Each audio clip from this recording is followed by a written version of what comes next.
साथियों नमस्कार, जोहार। जीटी रोड लाइव देख रहे हैं आप। मैं हूं अभिषेक सिंह। साथियों, बिन बादल के बरसात आपने देखी है क्या?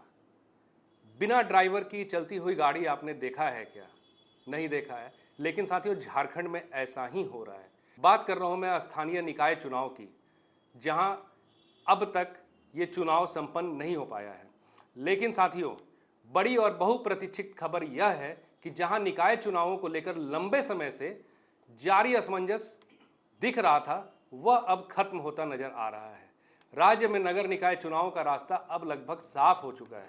आज हम इस मुद्दे पर विस्तार से बात करेंगे और साथ ही साथ झारखंड की राजनीति और झारखंड के सामाजिक समीकरणों में एक अहम मोड़ जो आने वाला है, उसके बारे में भी चर्चा करेंगे। मंगलवार को हुई राज्य कैबिनेट की बैठक में ट्रिपल टेस्ट की प्रक्रिया को मंजूरी दे दी गई है। यह प्रक्रिया साथियों राज्य पिछड़ा वर्ग आयोग द्वारा पूरी की गई थी और इस पर कैबिनेट की भी अब मुहर लग चुकी है। इस फैसले के साथ ही साथ पिछड़े वर्ग को नगर निकाय चुनावों में आरक्षण देने का रास्ता भी अब साफ होता दिख रहा है।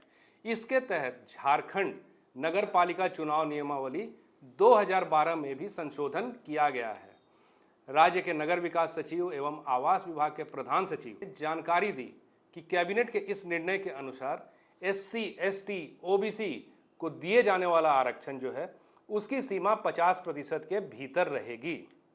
उन्होंने यह भी कहा कि अगर निकाय चुनाव क्षेत्र में वहां की जनसंख्या के अनुपात में आरक्षण निर्धारित किया तो जाएगा ही, साथ ही साथ उसमें पहले SC और फिर ST को आरक्षण मिलेगा और उसके बाद जो सीटें बचेंगी उन पर जनसंख्या के अनुपात से OBC को आरक्षण दिया जाएगा। राज्य स्तरीय आरक्षण का निर्धारण राज्य सरकार द्वारा दिए गए आंकड़ों के आधार पर किया जाएगा। बहुत जल्द नगर विकास विभाग इसकी अधिसूचना भी जारी करेगा। इधर झारखंड हाईकोर्ट भी इस मुद्दे को लेकर बहुत रेस है, जहां इस पर अहम सुनवाई भी हुई। जस्टिस आनंद सिंह की अदालत में दायर अवमानना याचिका पर सुनवाई के दौरान अदालत ने सरकारी और देरी पर नाराजगी तो जताई ही, साथ ही साथ स्पष्ट रूप से यह निर्देश भी दिया कि चुनाव में होने वाली देरी को गंभीरता से लिया जाएगा। हाईकोर्ट ने राज्य सरकार को 3 सप्ताह के समय के भीतर राज्य निर्वाचन आयोग को चुनावों के आयोजन को लेकर अपनी अनुशंसा भेजने का निर्देश भी दिया।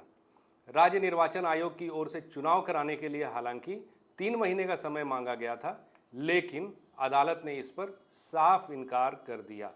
अदालत ने निर्वाचन आयोग को यह स्पष्ट करने को कहा कि राज्य में कितनी जल्दी नगर निगम और साथ ही साथ नगर निकायों के चुनाव कराए जा सकते हैं। इन मामलों को लेकर के अगली सुनवाई जो है वह 10 दिसंबर को निर्धारित की गई है। अब हम साथियों बात करते हैं इस मुद्दे पर कि किस तरह और किन पृष्ठभूमियों में इस विवाद ने जन्म लिया था। राज्य में जून 2020 से अब तक शहरी लगभग कहिए आप 12 शहरी निकायों में चुनाव नहीं हुए हैं। कई नगर निगम और नगर परिषदें बिना निर्वाचित प्रतिनिधियों के काम कर रही हैं।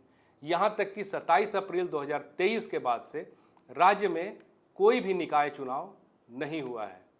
जनवरी 2024 में जाहिर सी बात है कि याचिकाएं दायर की गई थी, जो थी 1923/2023 और 2290/2023, और अदालत ने इन याचिकाओं पर 3 सप्ताह के भीतर निर्वाचन या चुनाव कराने का निर्देश भी दिया था।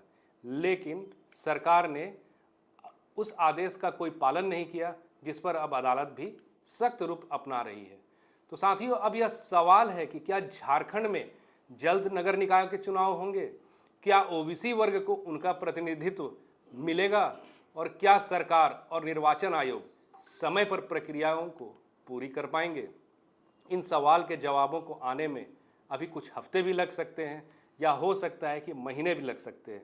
लेकिन फिलहाल इतना तो तय है कि ट्रिपल टेस्ट को हरी झंडी मिलने के बाद अब राज्य में चुनावी प्रक्रिया शुरू होने की उम्मीद फिर से जगी है। इस मुद्दे पर हम आपको लगातार अपडेट देते भी आए हैं और देते भी रहेंगे। साथियों, इसके साथ ही साथ आज के लिए बस इतना ही। जाते जाते आपसे वही आग्रह है कि अगर आपने हमारे चैनल को सब्सक्राइब नहीं किया है तो ज़रूर से कर लीजिए। हमारे वीडियो को लाइक ज़रूर कीजिए, कमेंट ज़रूर कीजिए। शेयर ज़रूर कीजिए। आज्ञा दीजिए। नमस्कार।